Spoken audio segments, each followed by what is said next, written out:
The universe is vast, indifferent, and silent. It does not provide meaning, yet humans constantly seek it. This paradox, the clash between our desire for meaning and the universe's refusal to provide it, is what the philosopher Albert Camus called the absurd, absurdism. As a philosophical concept, emerges from this fundamental tension. It does not claim that life is meaningless in itself, nor does it insist on an ultimate truth hidden beneath existence. Instead, it acknowledges the contradiction, the human longing for clarity in a world that offers none. At the heart of absurdism lies a deep recognition of human struggle, unlike traditional existentialism, which posits that individuals must create their own meaning. Absurdism suggests that this very search is, in itself, absurd. There is no inherent structure governing the universe, no cosmic script that defines our purpose. We are thrown into existence without answers, and yet we continue to question. This relentless pursuit of meaning in a world that remains silent is the core of the absurd experience. Albert Camus, one of the leading voices in absurdist thought, described this condition through the lens of myth. He used the ancient Greek story of Sisyphus, a king condemned by the gods to push a massive boulder up a hill, only to watch it roll back down for eternity. This endless, futile task mirrors the human condition. Every day, we wake up, engage in routines, seek fulfillment, chase dreams, only to be met with the same questions, the same uncertainties, the same lack of ultimate answers. Yet, despite this futility, Camus insists that Sisyphus must be imagined as happy. His struggle is his own. In embracing his fate, he defies the gods. His rebellion against meaninglessness gives him power. Absurdism does not demand despair, nor does it advocate for blind faith in a fabricated sense of purpose. It does not suggest nihilism, which declares that life has no value, nor does it align with existentialism, which urges people to construct their own significance. Instead, absurdism stands in defiance. It accepts the absurd, acknowledges it, and refuses to be consumed by it. This philosophy does not seek to escape reality through religious dogma or existential frameworks. It simply looks at the absurd for what it is and learns to live within it. To understand the absurd, we must examine how it manifests in daily life. The absurd is present in our everyday moments, the repetitive cycle of work, the habits we form, the fleeting pleasures we chase, all while knowing that time will erase everything. The absurd emerges when we look at the vastness of the universe and recognize how small we are. It confronts us in moments of existential crisis, when we question why we exist at all. It lingers in the silence when we seek cosmic answers and hear nothing in return. In literature, absurdism appears in the works of Camus, Samuel Beckett, and Franz Kafka, whose stories often depict protagonists struggling against an incomprehensible world. Kafka's The Trial follows a man accused of a crime he does not understand, trapped in a bureaucratic nightmare without resolution. Beckett's Waiting for Godot portrays two men waiting for a figure who never arrives, reflecting the endless search for meaning in a world that refuses to provide it. These narratives do not resolve the absurd. They present it as an unavoidable reality. If the universe is absurd, if life is without inherent purpose, how should one live? Camus provides an answer by embracing the absurd instead of surrendering to nihilism or constructing artificial meaning. We must acknowledge the absurd and continue living in full awareness of it. The absurd man, according to Camus, is someone who lives without appeal. He does not seek justification for existence beyond what is immediately experienced. He finds freedom in the absence of meaning, joy in the rebellion against the void. This is where absurdism diverges from other existential philosophies. While existentialists like Sartre argue that individuals must create their own meaning, Camus suggests that the very act of searching for meaning is absurd. Rather than trying to impose significance onto an indifferent universe, one should fully embrace life as it is, reveling in experiences without expecting deeper explanations. This is not resignation. It is liberation. Absurdism does not require grand achievements or lofty ideals. It simply asks that one lives authentically within the absurd. It encourages a life of passion, creativity, and awareness and engagement with the world without the burden of expecting ultimate answers. It does not dismiss joy, love, or purpose, but it recognizes them as fleeting and personal, not universal truths. The absurd person does not seek eternal meaning, but instead finds fulfillment in the moment, knowing that every moment will eventually fade. There is, however, a darker side to absurdism. If life lacks inherent meaning, if there is no cosmic justice, what prevents one from succumbing to despair? This is the question that Camus addresses in his work The Myth of Sisyphus, where he confronts what he calls the fundamental question of philosophy: whether or not one should choose to continue living in an absurd world. His answer is a resounding yes. The acknowledgement of absurdity should not lead to suicide or surrender. Instead, it should inspire defiance. To live in spite of the absurd is the ultimate rebellion. Through this lens, absurdism is not a philosophy of hopelessness. It is a philosophy of courage. It demands that we face reality as it is, without illusion, and still choose to engage with it fully. It offers no comforting answers, no divine plan, no grand narrative, but it does provide a way to live by embracing the absurd and making the most of our brief, fleeting existence. This is the foundation of absurdism. It does not demand faith, nor does it impose despair. It simply recognizes the absurd condition of human life and invites us to live despite it. It challenges us to find joy in the struggle, to create without expectation, to love without permanence, to exist without appeal. It is a philosophy that stands between meaning and meaninglessness, offering neither, yet demanding everything. And so, as we move forward, we will delve deeper into the implications of absurdism, how it shapes our thoughts, how it appears in our culture, and how it can guide us in living an authentic, unburdened life in the face of the absurd. Absurdism is not merely a distant, intellectual concept. It is an unavoidable experience that every human being encounters at some point in life. The realization of the absurd is not immediate. It is often a gradual awakening. A person might go through life, following routines, setting goals, believing in ideals, until one day they stop and ask why. What is the purpose of all this effort? Why do I wake up each day and repeat the same actions? Why do I strive for achievements that will ultimately be forgotten? These questions are not born out of depression or despair, but out of a raw confrontation with existence itself. Albert Camus described this moment as an awakening to the absurd. It is the point at which a person realizes that life does not follow a divine plan, that the universe is not structured to provide personal meaning, and that all human attempts to impose order upon chaos are, in a sense, futile. However, Camus did not view this realization as a reason to give up on life. Instead, he saw it as the beginning of true freedom. Once a person accepts the absurd, they are no longer bound by false hopes or illusions. They can live fully, embracing existence for what it is, without the burden of needing it to be something more. The absurd is not something that exists externally. It is a relationship between the human mind and the universe. The universe itself is not absurd. It simply exists, indifferent to our presence. The absurd emerges because humans have an unrelenting desire for meaning, yet reality refuses to provide it. It is a clash, a contradiction, a paradox that can never be resolved, unlike existentialism, which seeks to create meaning through personal choice, and nihilism, which denies meaning altogether.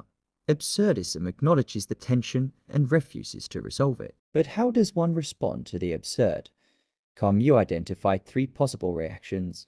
The first is suicide, a rejection of life itself, an escape from the confrontation with meaninglessness. This, he argued, is an admission of defeat, an inability to accept reality as it is. The second is leap of faith, which is often associated with religious belief. Those who take this path seek refuge in the idea that a higher power gives life meaning, that there is an ultimate purpose beyond human comprehension.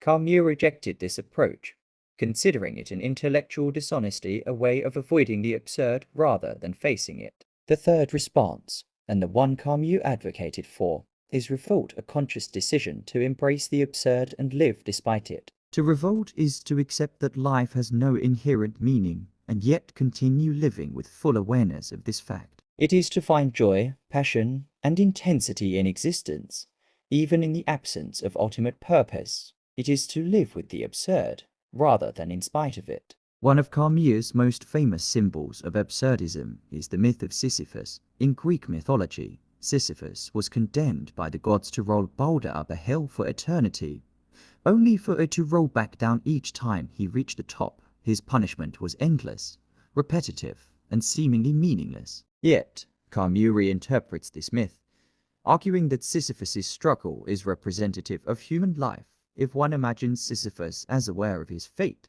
yet still pushing the rock without despair, then he becomes a symbol of the absurd hero. He is fully conscious of the futility of his actions, yet he does not give in to nihilism or seek false hope. He continues to push the rock, and in doing so, he finds a kind of defiant happiness. This image of Sisyphus is central to absurdism. It demonstrates that meaning is not something we find in the universe. It is something we create through our engagement with life. The struggle itself is enough to fill a person's heart. The absurd hero does not seek escape. He finds satisfaction in the experience of living itself. This does not mean that suffering disappears or that absurdism is an easy path to follow. Rather, it is a way of facing reality with clarity, without illusions, without resignation. Absurdism challenges traditional views of success, happiness, and fulfillment. In a world without inherent meaning, conventional aspirations lose their significance. Career achievements, social status, and material wealth, all these things become arbitrary when stripped of the narratives that give them importance. However, absurdism does not advocate for apathy or disengagement. Instead, it suggests that one should pursue what brings them joy, not because it has ultimate value, but because the experience of living is all we truly have. For some, this might mean embracing artistic expression. Camus himself saw artists as among the greatest absurd heroes because they create without needing their creations to have inherent purpose. A writer, a painter, a musician, they all engage in their craft for the sake of creation itself, not because they expect some higher reward. Others might find fulfillment in love, adventure, or simply in the beauty of existence. There is no single correct way to live within absurdism. The only requirement is that one does not deceive themselves into thinking they have found a final answer to life's meaning. Absurdism also reshapes how we think about morality. If the universe does not impose moral values, then where do ethical principles come from? Camus did not argue for moral relativism or lawlessness. Instead, he suggested that ethics should arise from our engagement with life, rather than from imposed systems. Compassion, empathy, and kindness do not need divine justification. They can exist because they make life more meaningful for us and those around us. This idea connects to Camus' views on rebellion. In his later works, he explored how absurdism could serve as a foundation for resistance against oppression. If life has no inherent meaning, then we must create value through our actions, fighting against injustice, defending freedom, and standing up for human dignity. All these become meaningful precisely because they arise from conscious choice, rather than from imposed dogma. Absurdism is not an easy philosophy to accept. It requires a deep confrontation with uncertainty. Many people instinctively seek comfort in religion, ideology, or external validation. Absurdism offers no such comfort. It does not provide an afterlife, a higher power, or a predetermined destiny. Yet, in this very lack of certainty, it offers something unique: the freedom to live without illusion. In embracing the absurd, one does not need to abandon joy or hope. Rather, hope is redefined not as a belief in some future salvation, but as a celebration of the present moment. A sunrise, a conversation, a simple act of kindness, these are not stepping stones towards some ultimate goal. They are meaningful in themselves. Absurdism teaches us to appreciate the raw experience of life, without demanding that it be something other than what it is. Ultimately, the philosophy of absurdism is an invitation to live fully, to embrace the unknown, to define meaninglessness not by escaping it, but by confronting it with open eyes. It is a call to courage, to laughter, to the acceptance that while life may have no higher purpose, it is still worth living. The absurd hero does not seek answers where there are none. Instead, they live with intensity, with passion, with the knowledge that their existence is fleeting. and that this very fleetingness makes it all the more valuable. The absurd is not a problem to be solved, it is a condition to be accepted, and in that acceptance, one can find a form of freedom unlike any other. Absurdism is not simply a rejection of meaning, it is a deep, unflinching stare into the void of existence. It is the recognition that the universe is indifferent to human life, that all efforts to impose structure on reality are ultimately futile, and yet, paradoxically, that life can still be embraced despite this. This is the heart of Albert Camus' philosophy: to live without appeal, to reject false comforts, and to face existence with a rebellious spirit. To fully grasp absurdism, one must first understand the contrast between existentialism and absurdism. Existentialist thinkers such as Jean-Paul Sartre and Søren Kierkegaard acknowledged the lack of inherent meaning in the universe, but they argued that humans could create their own meaning through personal choice and authenticity. Camus, however, saw this as an illusion. He believed that meaning could not truly be created, it could only be confronted. He rejected the idea that one could impose significance upon an indifferent universe. This was, to him, another form of escape, similar to religious faith or ideological belief. This leads to an important distinction. The absurd is not something to be overcome, but something to be lived with. Camus rejected both nihilism, which denies all meaning, and existentialism, which tries to create it. He proposed a middle path, one that acknowledges the absurd, but does not seek to resolve it. This is where the philosophy of absurdism becomes truly radical. It does not seek solutions, only awareness. It does not provide a structured path to fulfillment, only an open-ended invitation to live with intensity, knowing that life itself is its only justification. At the core of absurdism lies the confrontation with death. Human beings are unique in that they possess both intelligence and mortality awareness. Unlike animals, which act purely on instinct, humans constantly seek answers about their purpose, about the nature of existence, about what happens after death. But absurdism offers no comfort. It does not promise an afterlife or a cosmic purpose. Instead, it tells us that we must live with the awareness of our mortality, and rather than fearing it, we must embrace it as an essential part of the absurd experience. Camus' response to this existential anxiety is simple but powerful: to live anyway, not because life has a final goal or a deeper reason, but precisely because it does not. This is where absurdism differs from existential despair. It is not about hopelessness. It is about liberation. The absurd liberates us from the need to conform to external expectations. If life has no inherent meaning, then we are free to shape our experience in whatever way brings us the most joy, passion, and intensity. This idea is reflected in Camus' concept of the absurd hero, in addition to Sisyphus. Another powerful example of the absurd hero can be found in the character of Morceau from Camus' novel, The Stranger. Morceau is a man who lives without pretense. He does not seek meaning where there is none. When confronted with death, he does not despair, nor does he search for redemption. Instead, he accepts his fate with calmness, finding a strange kind of happiness in his final moments. His indifference is not a lack of feeling, but an awareness that all human attempts to impose meaning are ultimately artificial. This radical acceptance of the absurd is what makes the absurd hero different from both the existentialist and the nihilist. The existentialist seeks to create personal meaning. The nihilist rejects all meaning. The absurdist embraces the tension between these two positions. Refusing to choose either, they live in full awareness of the absurd, but they do not succumb to despair. They do not seek false hope, but neither do they fall into hopelessness. They live because living itself is the only answer to the absurd. Absurdism also extends beyond individual experience. It has profound implications for art, literature, and creativity. Camus saw artistic expression as a direct response to the absurd. Art does not need a purpose beyond itself. A painting does not need to represent something deeper. A novel does not need to convey a grand moral lesson.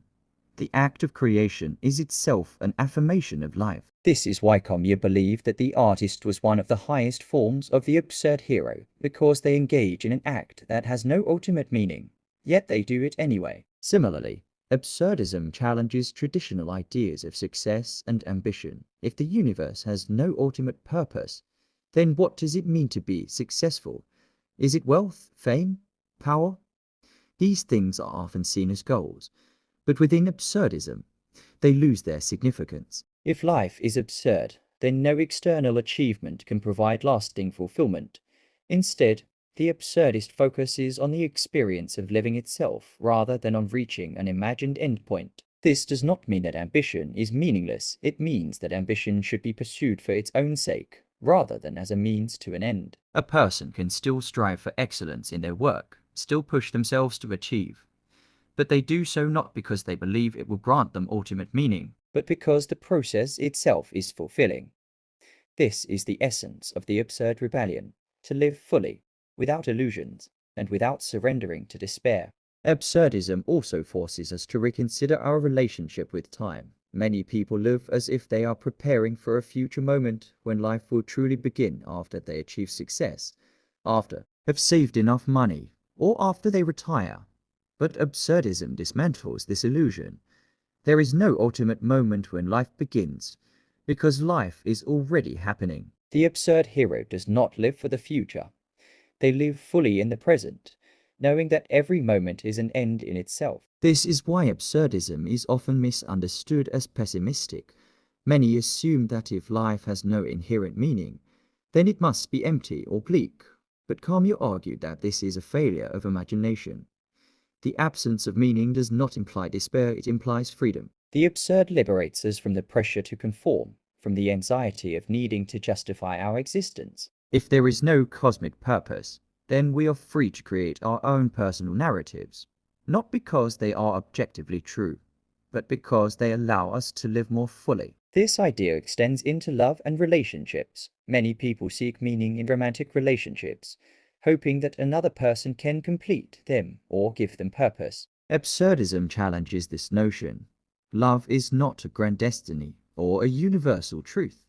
It is a moment-to-moment experience between two people who exist in an indifferent universe. This does not make love any less valuable, if anything. It makes it more precious.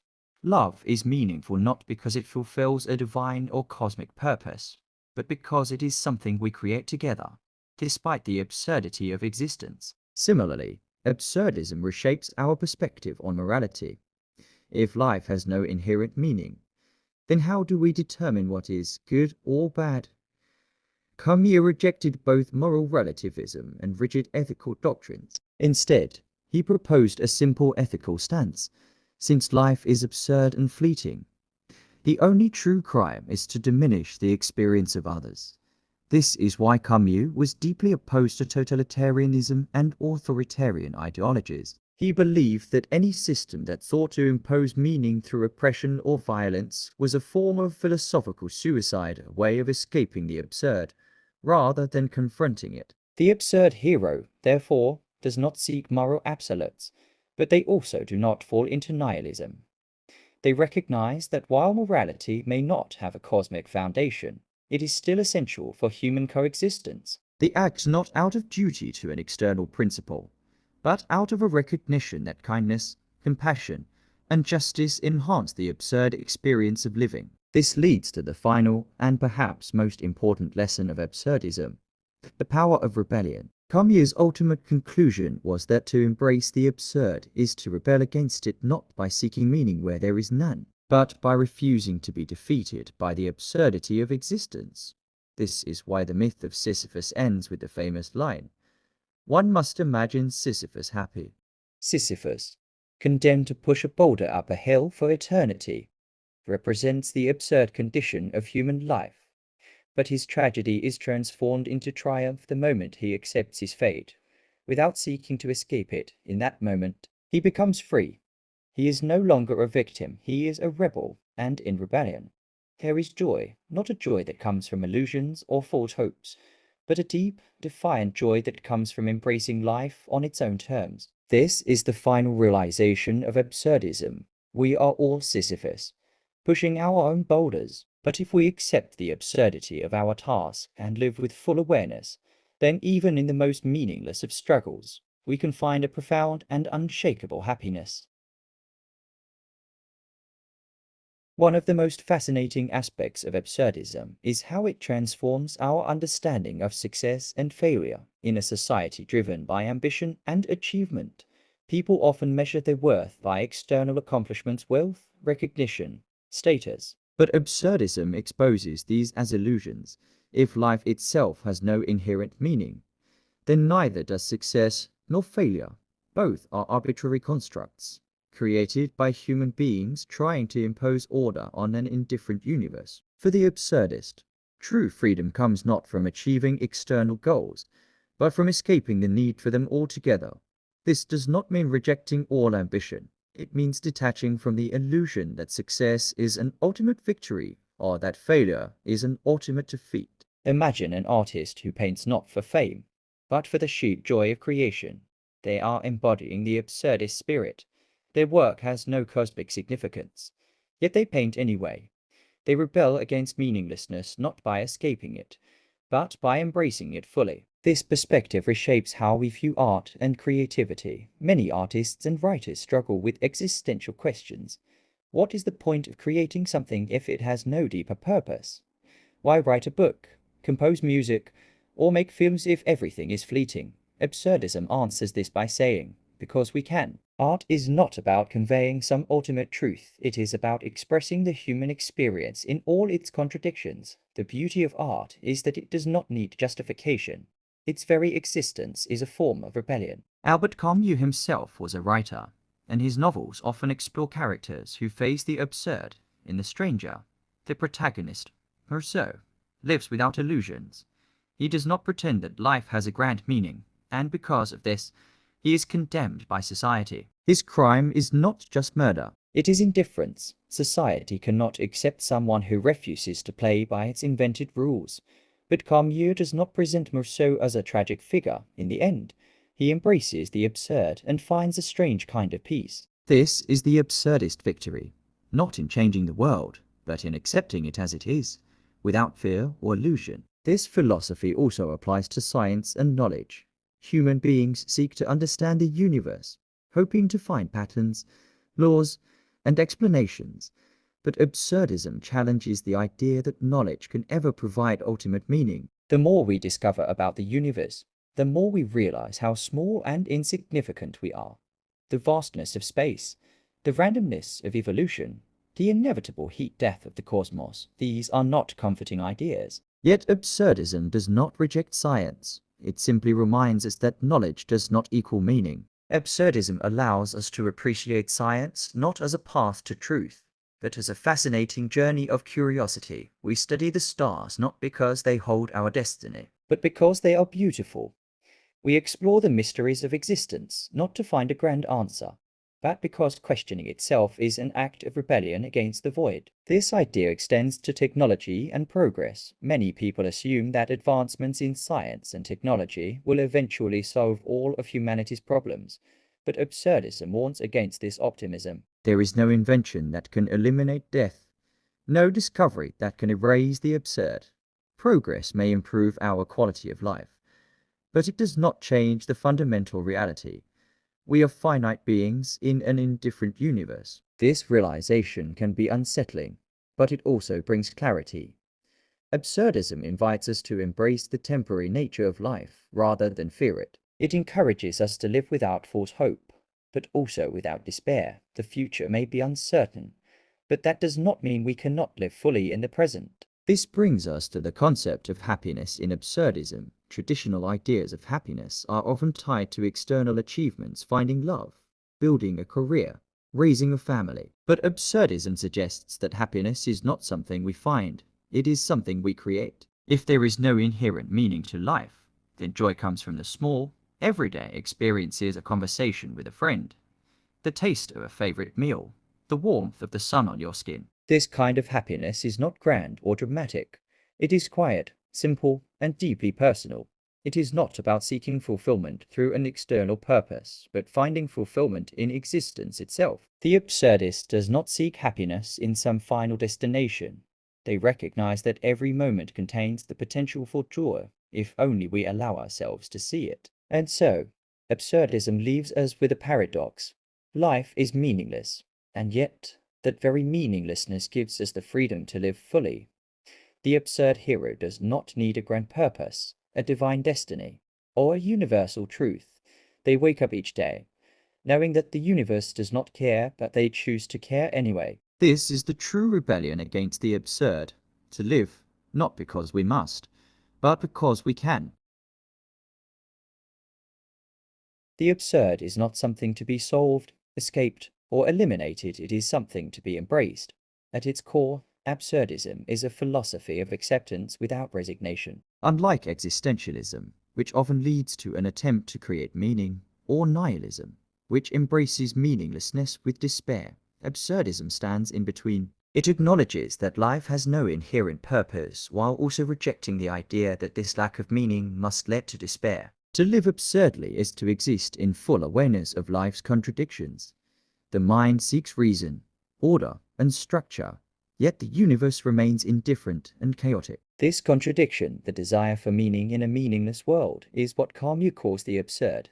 But instead of seeing this as a tragedy, he presents it as an opportunity. The individual who understands the absurd is not defeated by it, but liberated. The absurd hero. One of the most powerful images in absurdist philosophy is that of the absurd hero. Camus introduces this concept through the Greek myth of Sisyphus. In the story, Sisyphus is condemned by the gods to push a boulder up a hill, only to have it roll back down each time he reaches the top. This cycle repeats for eternity, a perfect metaphor for the human struggle against an uncaring universe. At first glance, this punishment seems like the ultimate tragedy. What could be worse than a life of endless, meaningless labor?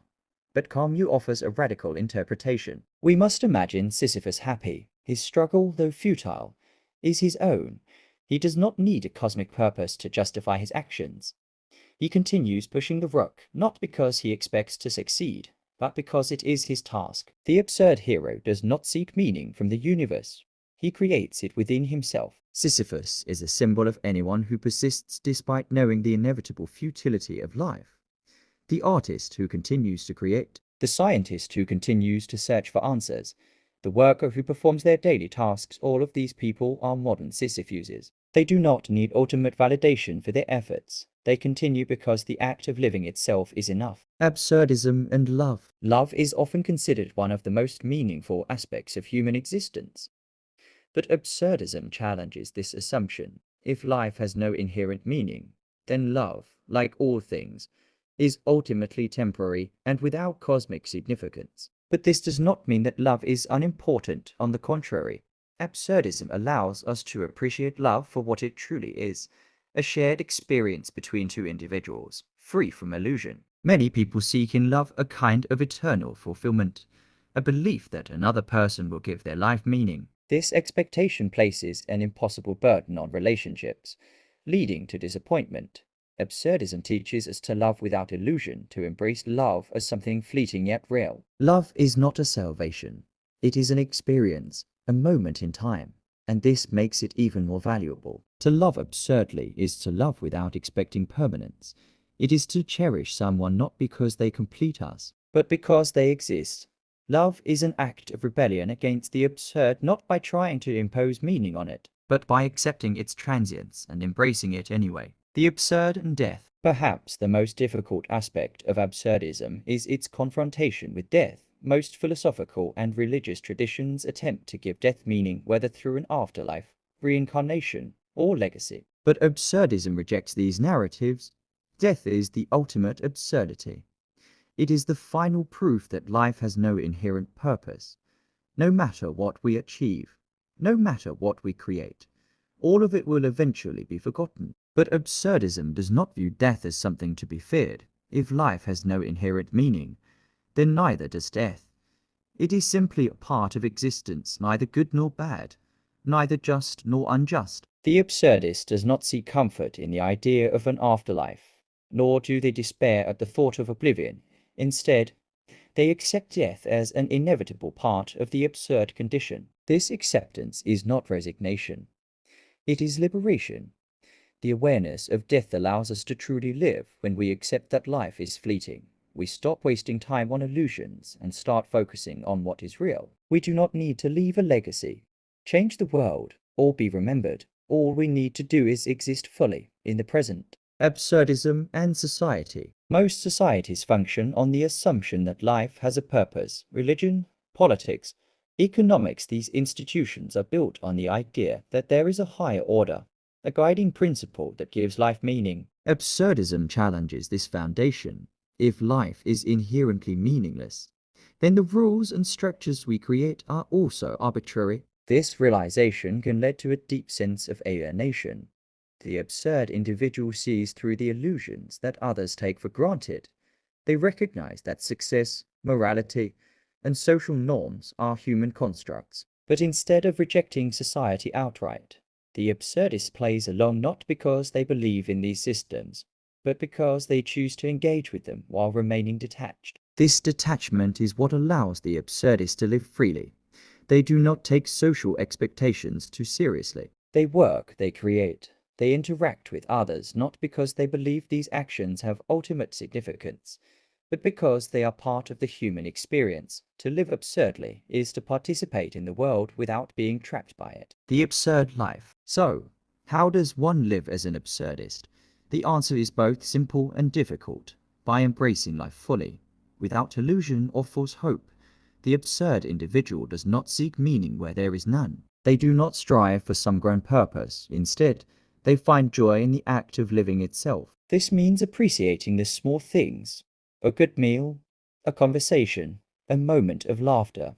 It means engaging in work, art, and relationships not because they provide ultimate fulfillment, but because they are part of the absurd adventure. To live absurdly is to wake up each day knowing that life is without meaning and to live it anyway. It is to acknowledge the darkness of existence, but to choose light. It is to face the void with a smile, to push the rock up the hill, and to laugh at the absurdity of it all. Because in the end, the greatest rebellion against the absurd is not despair, nor is it hope. It is simply this: to live. The absurd is not merely a concept to be analyzed. It is an experience, a lived reality that seeps into every aspect of human existence. To live within the absurd is to confront the contradictions of life daily. We wake up each morning, knowing that our existence lacks any cosmic significance. Yet we continue to act, to desire, to pursue. This paradox is not something to be resolved, it is something to be embraced. The revolt against absurdity. Albert Camus, in the myth of Sisyphus, does not propose resignation in the face of absurdity. He does not advocate despair. Instead, he offers the idea of revolt, not a physical rebellion, but an existential stance. This revolt is an act of defiance against the absurd, a refusal to submit to the meaningless void. To revolt against absurdity means to reject the comfort of false hope. It means refusing to seek meaning in religion, ideology, or grand narratives. Instead, the absurd individual acknowledges the futility of it all and chooses to live anyway. This is the true act of rebellion, not against society, but against the fundamental absurdity of existence itself. Camus writes, "The struggle itself toward the heights is enough to fill a man's heart. One must imagine Sisyphus happy." This is the essence of revolt, the awareness of absurdity, the rejection of false illusions, and the decision to continue despite it all. Absurdism and art. One of the most profound expressions of the absurd is found in art. Literature, music, theatre, and film often grapple with the meaninglessness of existence, reflecting humanity's ongoing dialogue with the absurd. Absurdist literature, such as the works of Franz Kafka and Samuel Beckett, portrays characters trapped in pointless, repetitive cycles. In Waiting for Godot, two characters wait endlessly for someone who never arrives. In Kafka's The Trial, the protagonist is caught in a legal system without logic or resolution. These narratives do not attempt to provide answers, they simply present life as it is, confusing, unjust, and without explanation. But art does more than expose the absurd, it becomes an act of revolt. The absurd artist does not create to impart a lesson or reveal some hidden truth. Instead, they create for the sake of creation itself. Their art has no grand message, no ultimate purpose, and yet it exists. It is a celebration of the absurd. In this way, the absurd artist mirrors Sisyphus. They paint, write, compose, not because their work will provide meaning, but because the act of creating is enough. Their work is an acknowledgement of absurdity, a rock that must be pushed up the hill again and again. Absurdism and freedom. One of the most radical ideas in absurdism is the freedom it grants. If life has no inherent meaning, if there is no divine plan or cosmic justice, then we are free from the burden of expectation. Many philosophies and religions impose a set of moral or existential obligations to be good, to seek truth, to follow a purpose. But absurdism strips away these imposed meanings. It does not demand anything from us. There is no fate, no ultimate destination, no rules written in the stars. There is only the present moment. With this freedom comes responsibility without external meaning. We must create our own. But this does not mean crafting a grand narrative or searching for some deeper truth. It means simply choosing to live as we see fit. The absurd individual does not seek approval from the universe. They do not act in the hope of some future reward. They simply exist. Camus suggests that this freedom is both exhilarating and terrifying. Many people would rather cling to illusions than face the full weight of this responsibility. But those who accept absurdity are truly free. They do not need justification for their existence. They live on their own terms. Absurdism and happiness. If life has no meaning, can happiness still exist? Camus argues that not only is happiness possible, it is essential. But this happiness is different from traditional notions of joy. It is not about achieving goals, accumulating wealth, or finding love in a cosmic sense. It is about finding joy in the act of living itself. An absurd life is a life fully lived. It is a life in which every experience is valued for what it is, not for what it means. A conversation with a stranger, a walk in the rain, the feeling of the sun on one's skin. These moments do not need to serve a higher purpose. They do not need to be justified. They simply are, and that is enough. To be happy in an absurd world is to let go of the need for meaning. It is to accept the chaos and love it anyway. It is to laugh in the face of the void, to push the boulder up the hill, not because one hopes for success, but because the struggle itself is beautiful. The absurd journey. So, what does it mean to live absurdly? It means to wake up each morning and embrace the unknown.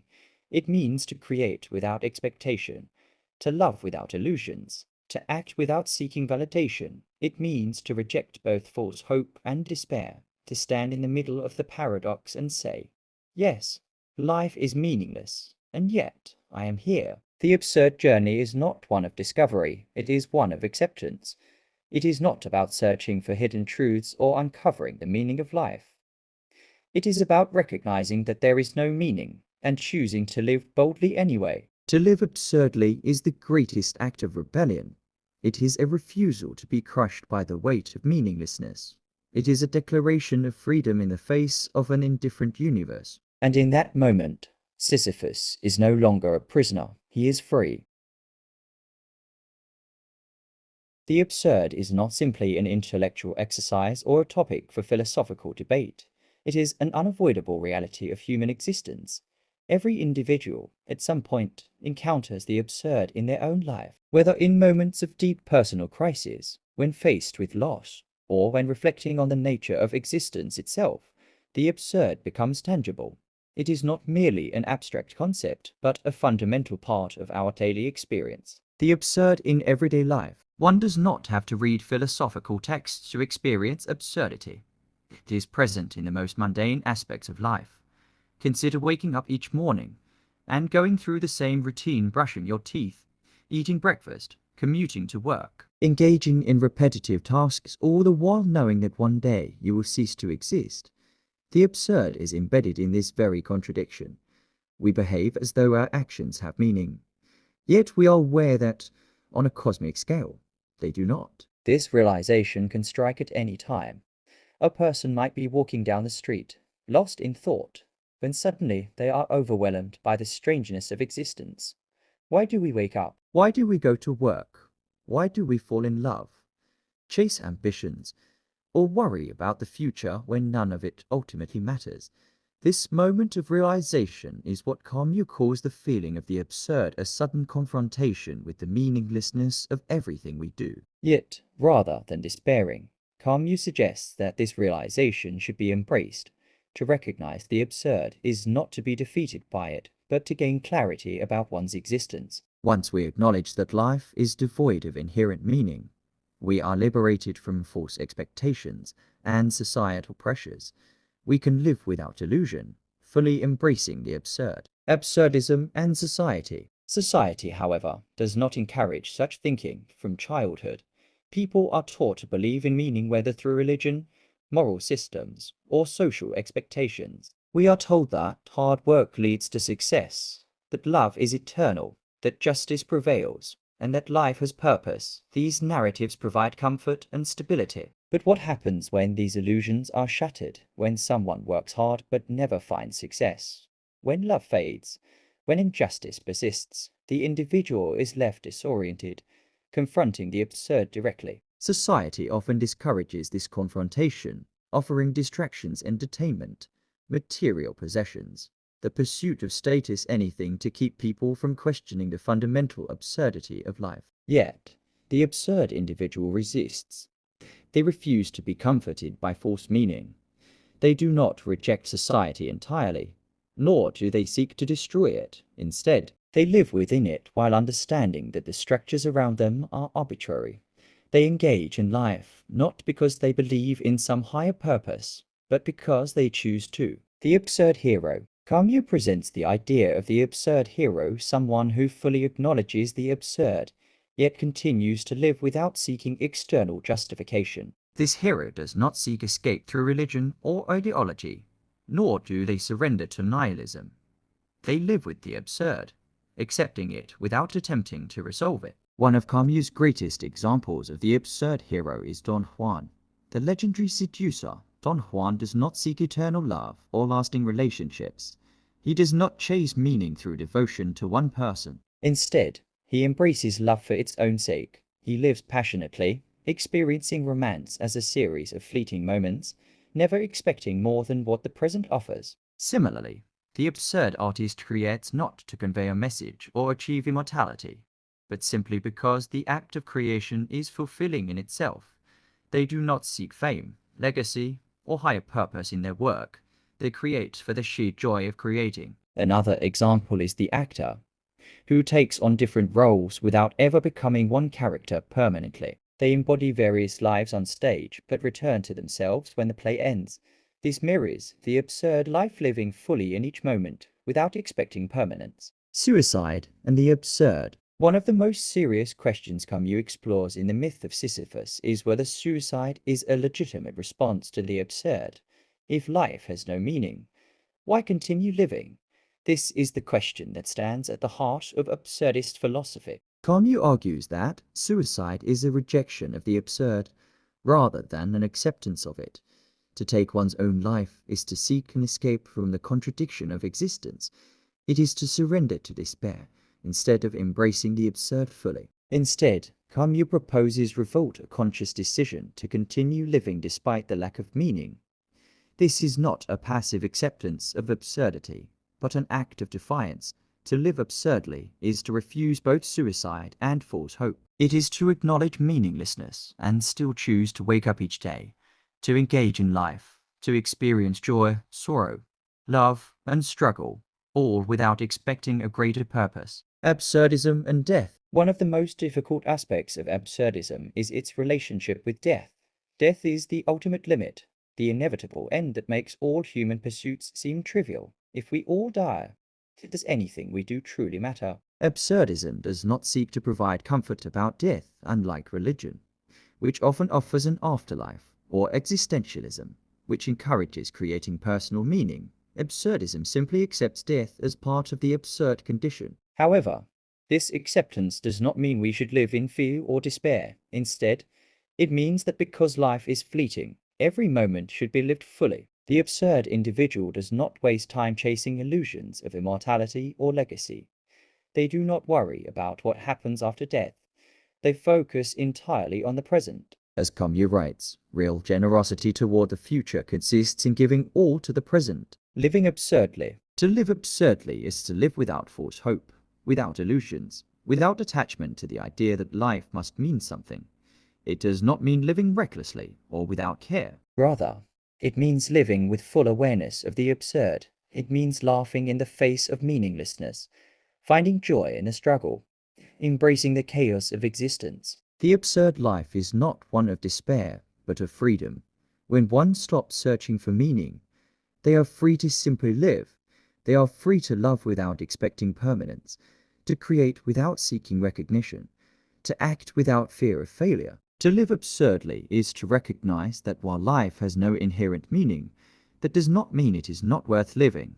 Meaninglessness does not negate joy. It does not negate love, art, laughter, or experience. In fact, it enhances them, because they are valued for themselves, not for any higher purpose. The absurd journey is one of constant engagement with the present. It is about accepting life as it is, not as one wishes it to be. It is about finding fulfillment not in ultimate answers, but in the act of questioning itself. And in the end, the absurd individual does not ask, "What is the meaning of life?" but instead declares, "Life is absurd, and I will live it anyway." The absurd condition is not merely an intellectual stance, but a deeply personal realization that seeps into every corner of existence. It is a confrontation between human reason, which sees order and meaning, and a world that offers none. Camus' philosophy does not stop at recognizing this contradiction. It pushes forward, asking, "What now? How does one live in the face of absurdity?" The absurd life, embracing rebellion. Absurdism does not advocate surrender. Camus makes it clear that giving into despair or seeking artificial meaning is a form of philosophical suicide. To live absurdly is to rebel not against society or politics in a traditional sense, but against the very structure of existence itself. This rebellion is not a violent act, but a deeply personal and philosophical stance. To rebel in an absurd world is to continue living. Fully aware that life has no higher purpose, it is to accept the contradiction of existence and yet persist, not because of hope, but in defiance of despair. Camus describes this attitude as lucid indifference, an approach that allows one to navigate the world with clarity, embracing life's experiences without clinging to illusions. This rebellion is not passive, it is active participation in life. The absurd person does not withdraw from society or reject pleasure. On the contrary, they immerse themselves in life, experiencing it deeply, but without illusions. They do not chase eternal love, but savor fleeting moments of connection. They do not strive for a legacy, but create for the joy of creation. Freedom within the absurd. Absurdism, unlike nihilism, does not argue that life is worthless. Instead, it asserts that because life has no imposed meaning, it is completely open to interpretation. This realization leads to absolute freedom, not in the sense of doing whatever one pleases without consequences, but in the sense that one is no longer bound by external expectations of meaning. Religions, ideologies, and traditional moral systems impose meaning on life. They tell people how they should live, what they should desire, what is valuable, and what is not. But the absurd individual rejects all imposed narratives. They do not live by rules dictated by external forces. Instead, they define their own existence, making choices not because they are obligated to, but because they choose to. This freedom is both exhilarating and terrifying, with no inherent purpose. Every action is a leap into the unknown. There is no higher authority to justify one's decisions, no ultimate reward or punishment. But it is precisely this lack of predetermined meaning that makes life truly one's own. Passion without hope. Camus argues that the absurd person lives with passion, but without hope. Hope, in this context, is the expectation that life will eventually provide answers, that suffering will be redeemed, or that meaning will emerge from chaos. Hope is comforting but illusory. It leads people to postpone living, waiting for a future that will never arrive. The absurd individual, in contrast, does not live for the future. They do not act with the expectation of reward. They throw themselves into life's experiences without seeking permanence. They love without expectation, work without the illusion of lasting achievement, and embrace each moment as it comes. A writer does not write to be remembered, but to express. An artist does not paint for immortality, but for the sheer joy of creation. A traveler does not move from place to place to find meaning, but because they revel in the journey itself. This is the essence of passion without hope. The myth of Sisyphus revisited. Perhaps the most famous symbol of the absurd is Sisyphus, the Greek figure condemned to roll a boulder up a hill for eternity, only for it to roll back down each time he nears the top. His fate is often seen as tragic, a representation of meaningless struggle. But Camus offers a radical reinterpretation. Sisyphus is happy. Why? Because he accepts his fate. He does not curse the gods, nor does he hope for his suffering to end. He knows that his task is absurd, yet he embraces it completely. In doing so, he transforms his punishment into an act of rebellion.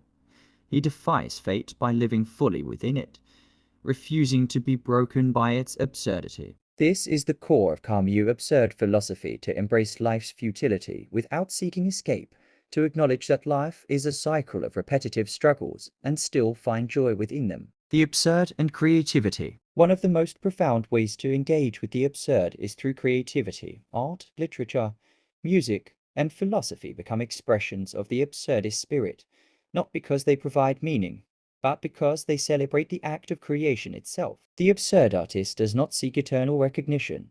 They create because they are compelled to.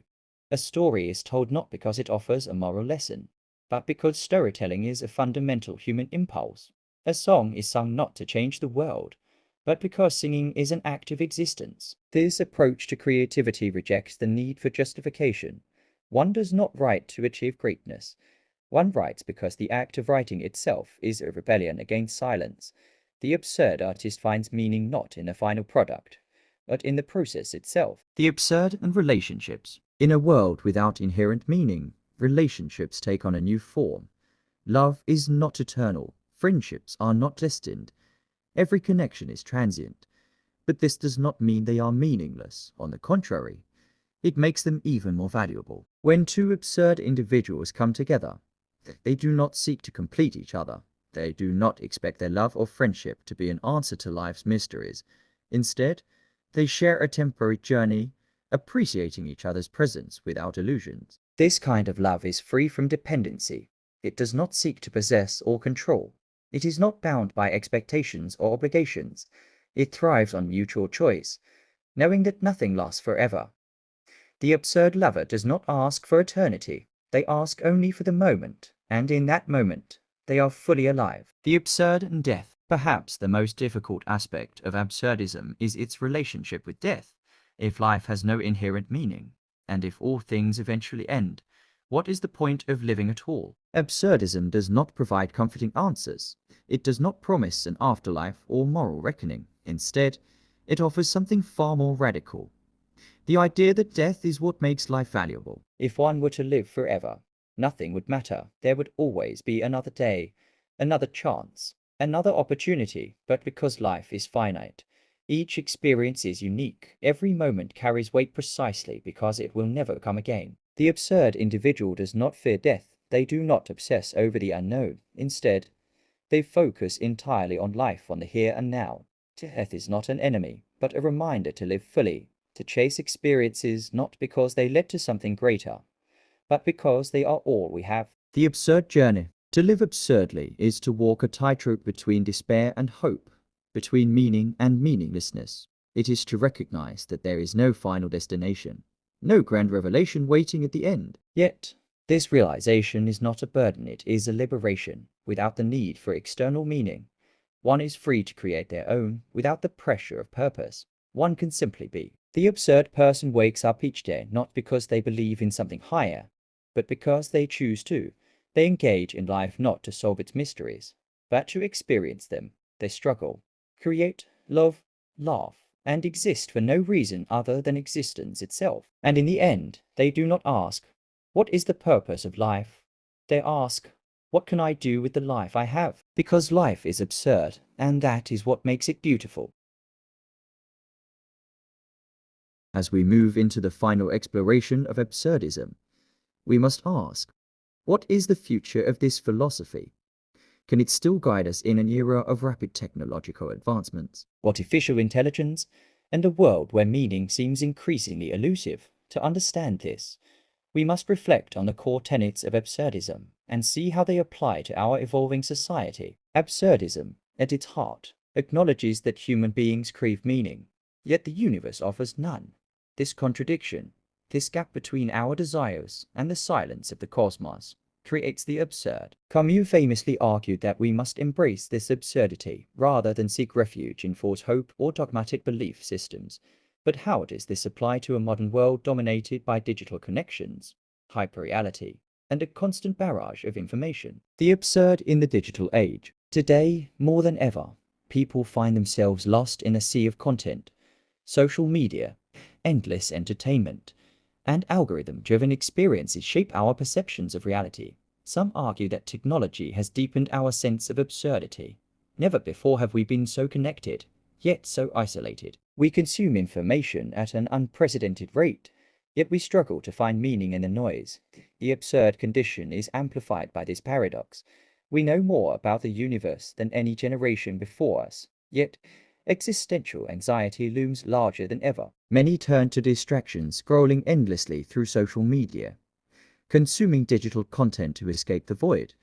But Camus would argue that this is a form of philosophical suicide. Instead of confronting the absurd, we numb ourselves to it. However, absurdism offers another path: to acknowledge the void, to recognize the lack of inherent meaning, and yet to continue engaging with life passionately and fully. Artificial intelligence and the search for meaning. As artificial intelligence advances, some wonder if AI could help humanity find meaning. Can a machine devoid of consciousness suggest a purpose for human life?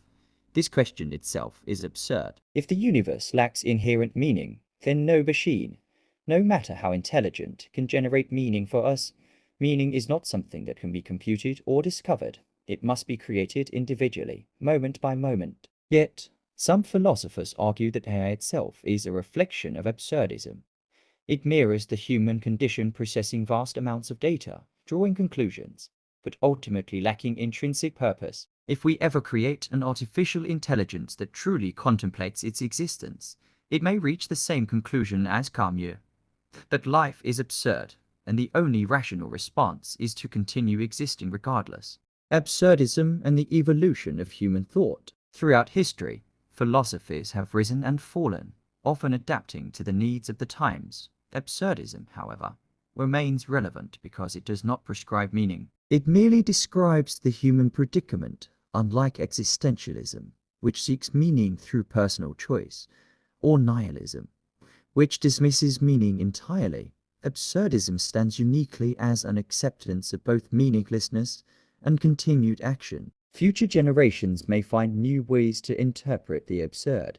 Perhaps absurdism will evolve, merging with postmodern philosophy or even psychological theories of well-being. Some suggest that as neuroscience progresses, we may better understand why humans seek meaning in the first place. Yet, no scientific discovery will erase the fundamental absurdity of existence. The universe remains indifferent, and humans will continue to seek answers it does not provide. Embracing the absurd, the final choice. As we conclude this journey through absurdism, the final choice remains the same as it was in Camus' time. Do we despair, surrendering to nihilism? Do we cling to artificial constructs of meaning, denying the absurd? Or do we embrace it fully, finding joy in the struggle, in the very act of living despite its lack of inherent purpose? To live absurdly is not to live without passion. On the contrary, it is to live with an awareness that every moment is fleeting, every experience is unique, and every action is its own justification. Camus' image of Sisyphus, the man condemned to roll a boulder up a hill for eternity, remains the perfect metaphor. Sisyphus does not curse his fate. He finds joy in the act itself. We must imagine Sisyphus happy, not because his task has meaning, but because he has accepted the absurd and chosen to continue. The world will always offer contradictions, paradoxes, and unanswered questions. But within this absurdity lies the ultimate freedom, the ability to create our own narratives, to laugh in the face of meaninglessness, and to live not in despair, but in defiant joy. And so, we end where we began, in a universe that does not care, but with a human spirit that refuses to be broken. The absurd man walks forward, not because there is a final destination, but because the journey itself is enough.